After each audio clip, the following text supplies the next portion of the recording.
I remember the sound of the lock clicking.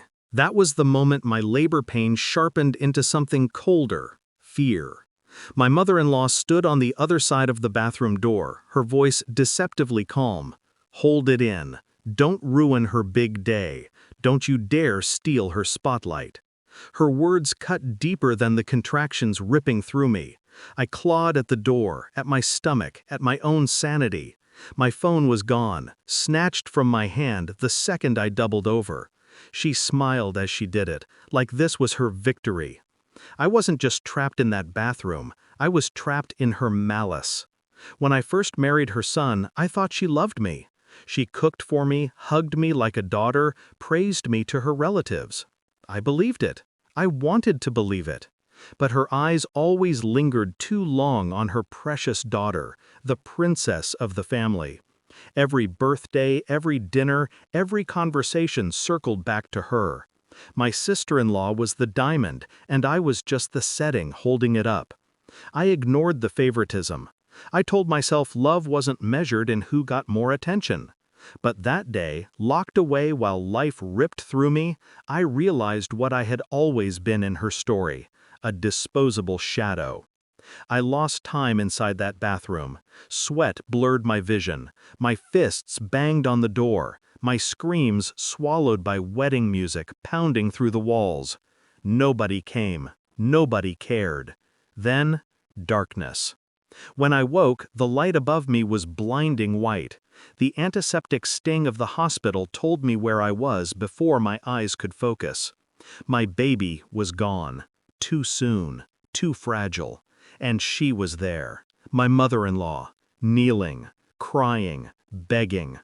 Don't press charges, please. It was a mistake. I didn't mean for it to go that far.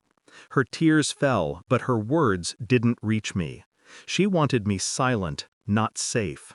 I didn't answer. Silence, I realized, was the sharpest blade. They all thought I would break.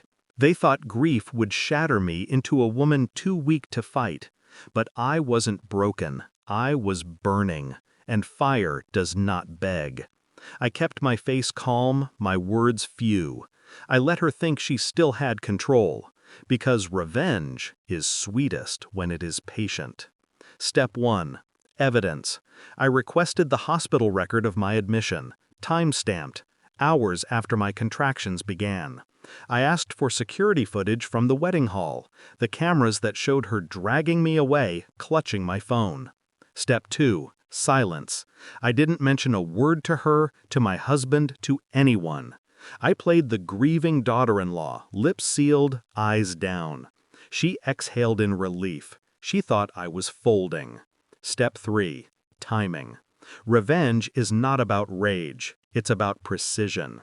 And the perfect stage was waiting, my sister-in-law's wedding reception. The hall glittered with lights, laughter, and fake smiles. My sister-in-law, radiant in gold, twirled in the center, basking in the attention her mother guarded so violently. My husband stood beside me, his arms stiff around mine. He had no idea what was about to unravel. The MC called for a toast. Glasses clinked, cameras flashed. That was my cue. I rose, my voice calm but steady, slicing through the music. Before we celebrate tonight, there's something I need to share. The room froze. I handed my husband the folder, hospital reports, CCTV stills, evidence too sharp to deny. His hands trembled as he flipped through. His face turned gray. And then I said it. While you were here celebrating, I was locked in a bathroom, begging for help, losing our child, while your mother held the key. Silence.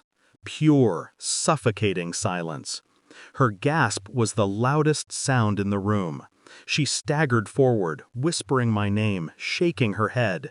She's lying! But the images in my husband's hands spoke louder than her voice ever could.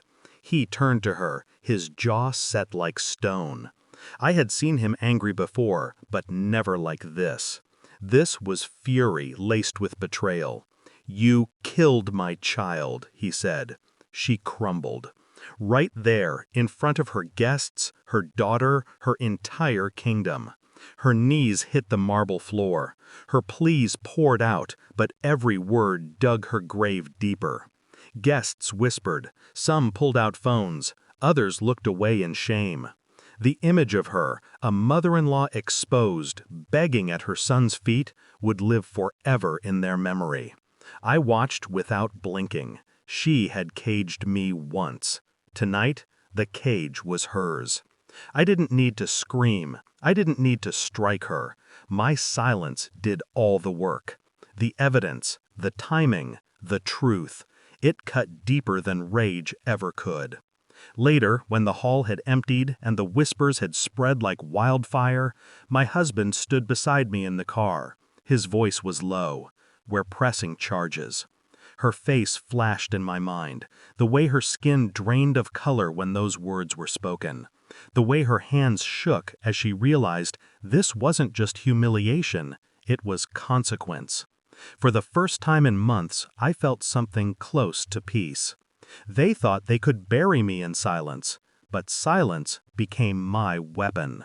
She locked me in.